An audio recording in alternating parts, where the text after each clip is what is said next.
Hi, ngayong araw eto camping ng aking anak. Maaga pa lang pumunta na ako dito sa kanilang school para itayo na tong kanyang tent. So eto nga yung mga gamit na inihanda ko nga kagabi, eto't inayos ko na nga din dito. So bali pagkatapos naman ayan, pinapasok ko na nga din dito yung aking anak. Kasama nga niya dito yung kanyang kagrupo at eto't magkatabi nga lang din yung kanilang tent. Pagkapasok nga niya dito sa may loob, chinik na nga niya yung kanyang pagkain. O diba, hindi niya makalimutan. Para mamayang gabi nga niya to, para kapag ka naiinip siya, meron siyang pagkain dito. So bali after naman yan, ayan, sinarado na nga rin niya at binalik na sa dati. Naipagkwentuhan na nga din siya dito sa kanyang kagrupo at dumating na nga din dito si Ate Sofia, etong pamangking ko. Tapos na nga daw siyang gumawa ng tent, kaya dito daw muna siya mag-i-stay habang hindi pa nga daw nag-i-start yung kanilang program.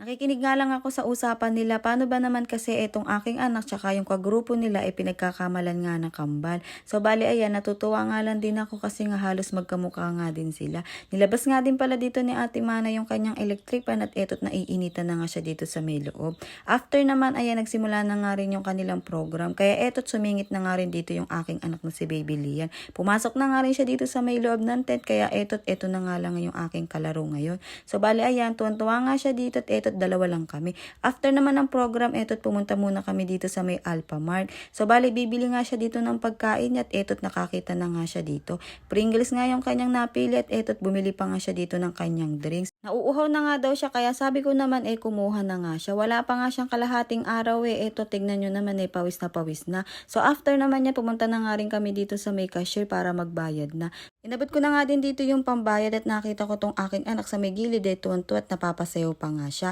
Kinuha na nga rin niya dito yung kanyang pagkain at lumabas na nga rin kami. Itinawid ko nga din pala siya sa kanilang school at after na kami. Nang okay na nga, dito na ako sa may bahay, eto't na nga't nagluluto na ako para sa tanghalian niya.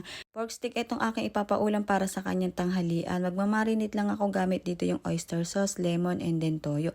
Ayan, kinamay ko na nga din, pero unahan ko na kayo, nagugas na nga din ako ng kamay. After waiting for 30 minutes at pagkatapos naman, ito na nga't ipiprito ko na nga din. Inisa-isa ko na nga lang din yung paglagay dito at dito na nga rin ako nagluto sa may labas namin para mabilis. So after naman yan, hihintayin ko na nga lang din hanggang sa maging golden brown na nga siya.